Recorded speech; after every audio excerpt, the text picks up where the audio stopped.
Hoje a gente vai fazer um mergulho profundo em uma das maiores ilusões da tecnologia moderna. Pensa rápido, quando a gente olha para uma fita cassete antiga, a primeira coisa que vem à cabeça é pura nostalgia, certo? Um pedaço de plástico obsoleto que ficou lá nos anos 90. Mas, e se eu disser que aquele formato físico abrigava um triunfo absurdo do eletromagnetismo avançado, e mais, que essa tecnologia não só sobreviveu, como hoje literalmente dita as regras do armazenamento de dados no mundo todo? Pois é, para entender como isso aconteceu, a gente precisa primeiro voltar um pouquinho no tempo e olhar para o verdadeiro caos mecânico que os engenheiros daquela época precisaram resolver.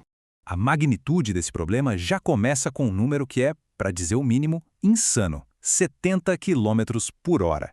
Se a gente quisesse simplesmente reproduzir um vídeo de forma linear, um aparelho de videocassete comum precisaria girar a fita plástica nessa velocidade quase suicida. A questão é que o sinal de vídeo é denso demais. A gente não está falando de ondinha sonora simples. O sinal de vídeo carrega brilho, sincronismo, cor, tudo isso exigindo um abismo espectral de 4 milhões de hertz. A 70 km/h, qualquer máquina operando na sala de casa seria um perigo real, devorando a fita inteira em questão de minutos. E isso nos leva direto ao primeiro grande obstáculo dessa história: o desafio mecânico impossível de lidar com esse sinal massivo. Pensa na escala da coisa. Os engenheiros precisavam espremer montanhas de informação tridimensional em uma fita super estreita sem destruir o plástico no processo. Se uma máquina tentasse puxar a fita em linha reta, do mesmo jeitinho que um toca-fitas de áudio faz, armazenar um único filme de 2 horas exigiria um cartucho com mais de 130 km de comprimento. 130 quilômetros. E pior, se o aparelho tentasse atingir a velocidade necessária para ler todos esses dados, a força centrífuga simplesmente estilhaçaria o plástico em segundos. Ou seja, uma solução em linha reta era fisicamente impossível. A sacada da engenharia japonesa para contornar essa barreira foi absolutamente brilhante, porque foi totalmente contraintuitiva. Em vez de acelerar a fita, eles aceleraram o leitor. Eles criaram o cilindro de varredura helicoidal, que é uma verdadeira obra de arte da mecânica. Enquanto a fita em si rasteja quase parando a uns 3,3 centímetros por segundo, um cilindro de alumínio gira feito louco, a 1.800 rotações por minuto. Esse cilindro fica inclinado e usa cabeças metálicas para cortar a fita em um ângulo oblíquo, fatiando o sinal em várias trilhas diagonais contínuas. Então a fita quase não se move, mas a velocidade absurda do leitor cria uma via expressa invisível para os dados. Mas resolver a geometria do espaço foi só a primeira parte do pesadelo. O que nos traz agora ao verdadeiro milagre eletromagnético. A magia de verdade acontecia em um nível microscópico, direto no plástico, através de um fenômeno chamado esterese magnética. Imagina que a superfície dessas fitas era coberta por bilhões de partículas de óxido de ferro, basicamente minúsculas agulhas de ferrugem espalhadas de forma totalmente caótica. Aí, o cabeçote de leitura entrava em cena como um maestro eletromagnético.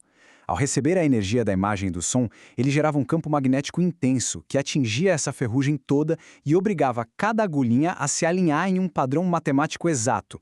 Era assim que o metal literalmente congelava a informação física para sempre, mesmo depois de desligar a energia.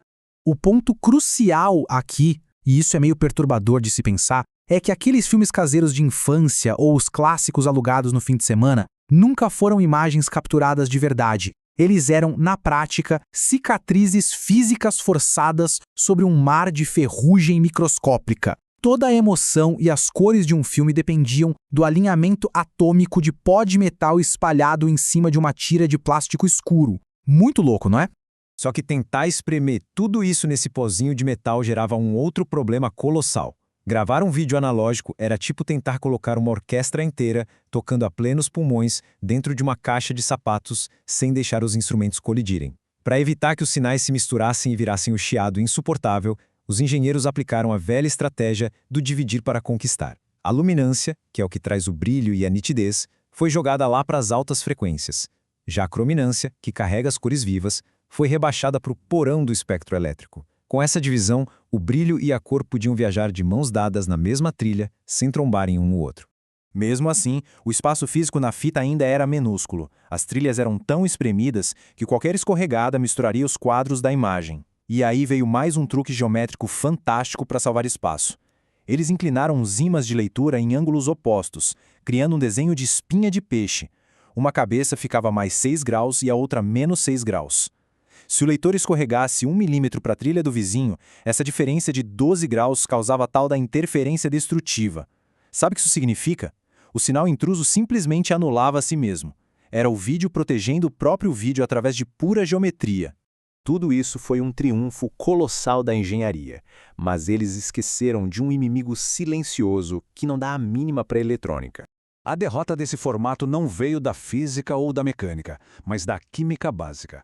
O pó de metal precisava de uma espécie de cola para grudar no plástico, um aglutinante de poliuretano. O grande problema é que essa resina age feito uma esponja, sugando a umidade do ar dia após dia. A água acaba quebrando essa cola. E sabe aquele pó branco que a gente sempre vê nas fitas guardadas no fundo do armário? Aquilo não é poeira, é um ecossistema fúngico vivo, literalmente comendo o plástico úmido e apagando fisicamente as memórias. Uma verdadeira tragédia orgânica. E com tudo isso apodrecendo nos armários, a gente chega ao nosso último ponto, o grande segredo da nuvem. Todo mundo comemorou quando os arquivos pesados passaram a flutuar na internet, acreditando piamente na morte da mídia física e na ascensão do reino digital. Essa é a maior ilusão coletiva da tecnologia de hoje. Achar que a fita magnética foi abandonada para sempre. A gente jura que os dados são apenas chips reluzentes e imateriais voando por aí. Só que a realidade da infraestrutura global, escondida por trás dos panos, conta uma história bem diferente. A tal da nuvem etérea tem, na verdade, um corpo físico super pesado. A base do armazenamento em nuvem repousa sobre um padrão chamado LTO, ou Linear Tape Open. Em data centers gigantes e hiperresfriados, existe o armazenamento frio, onde exabytes de informações globais descansam em cartuchos magnéticos passivos, o tempo todo sendo organizados por braços robóticos enormes. E por que usar fita hoje em dia? Simples. Cartuchos offline que ficam desconectados da rede são totalmente imunes a invasões e ataques cibernéticos. O magnetismo nunca sumiu. Ele só mudou de tamanho e foi trancado no gelo. E aqui entra a ironia mais fantástica da nossa análise. A exata mesma base teórica e mecânica do velho aparelho de videocassete descartado é o que hoje protege os dados mais sensíveis do planeta. Aquela varredura helicoidal, as altas rotações de cilindros, a polarização do metal, as mesmíssimas coisas que serviram para reproduzir comédias nos anos 90, são, neste exato segundo, a espinha dorsal invisível que blinda os segredos da humanidade contra hackers.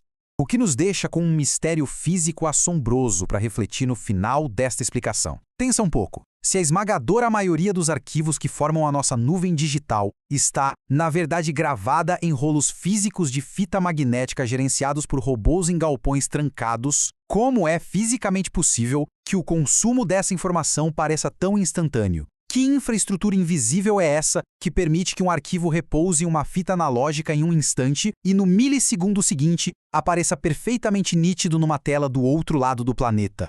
Fica aí essa reflexão sobre a grande contradição do nosso mundo conectado. Valeu por acompanhar a gente nesse mergulho e até a próxima!